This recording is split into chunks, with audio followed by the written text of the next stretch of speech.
সব নায়িকারা সজল ভাইকে ভালোবাসে, যারা মন থেকে অনেক বেশি হ্যাপি থাকে, বাইরে গ্লো করে। সজল ভাই ইজ অলওয়েজ সেইং সরি। ও গিভ আপ করে না এবং she tries her level best. তো আমার অনেক বছর পর, 7 বছর পর জ্যাজের সাথে কাজ করা, আমার ঈদের ছবি আসা অনেক বছর পর। লাস্ট এসেছিল 2018 সালে ইন্সপেক্টর নটিকে, এরপর আর আসেনি। বসুন্ধরা ডায়াপেন্ট এখন আরো উন্নত। এই hot air through top sheet দ্রুত শোষণ করে সোনামণিকে দেয় কোমল অনুভূতি। অবশ্যই ঈদের একটা ছবি, স্পেশাল একটা ছবি, এবং জ্যাজ মাল্টিমিডিয়া অনেক বড় একটা ব্যানার, জিন, একটা সিকুয়াল মুভিজ, ফারিয়া, এবং সেই সাথে সজল একটা আগের একটা পর্বে ছিল, আবার সজল আগে দেখেনি দর্শক। তানিয়া আহমেদ, সুমন যে চরিত্র করেছে সেই ছেলেটা, নাদের চৌধুরী, মানে টোটাল সবাই মিলে আমাদের জন্য একটা অন্য রকমের আয়োজন, দর্শকদের জন্য অন্য রকমের আয়োজন। সজল ভাই কিন্তু সকল অভিনেত্রীর পছন্দের অভিনেতা, মানে সব নায়িকারা সজল ভাইকে ভালোবাসে। তো আমি প্রথমে চিন্তা করছিলাম, আচ্ছা সবার এত পছন্দের, নিশ্চয়ই কোনো না কোনো একটা কারণ তো আছে।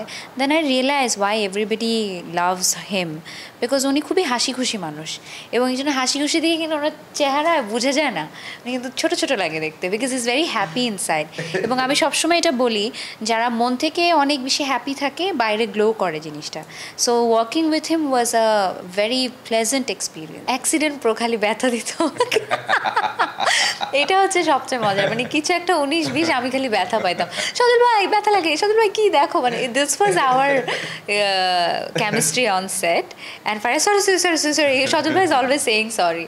So it was very sweet actually. But কাজ করতে গেলে তো দিস ইজ নর্মাল, কারণ শুটিং সেটে অনেক ধরনের অনেক কিছু হয়, and we tend to be very cooperative, and what I really appreciate about him, he is very cooperative.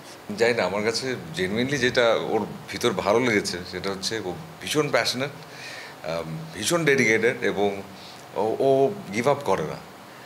এবং এটা আমি ওর সামনে বলছি যে ও গিভ আপ করে না, এবং she tries her level best.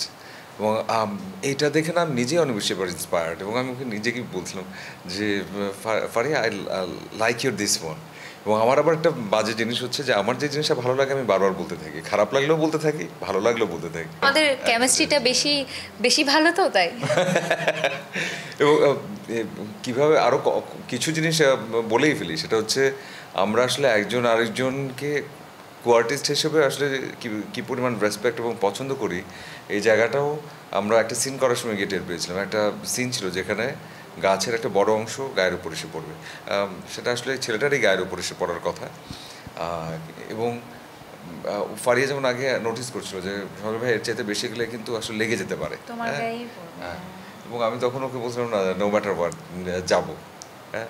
এবং ঠিকই গেলাম, ফার্স্ট টেকটা আমাদের ডান ছিল, পরে আমরা আবার আরেকটা সেকেন্ড টেক দিচ্ছি, যাচ্ছি তো ঠিকই ও খুব ফাস্ট ওখান থেকে সরায় নিয়ে আসলো, কিন্তু আনার পরেও আমার হাত ইনজুর্ড, ওর হাত ইনজুর্ড, মানে আমার ইনস্টিংক্টস বলছিল যে উই মাইট গেট হার্ট।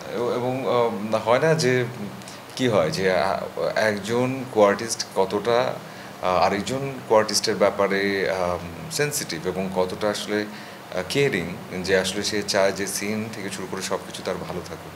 এটা ওরা অনেক ভালো একটা। আমি সারাক্ষণই পিছিয়ে লেগে থাকতাম সবারই, শুধু সজল ভাই না, ডিরেক্টর, প্রডিউসার, সবার।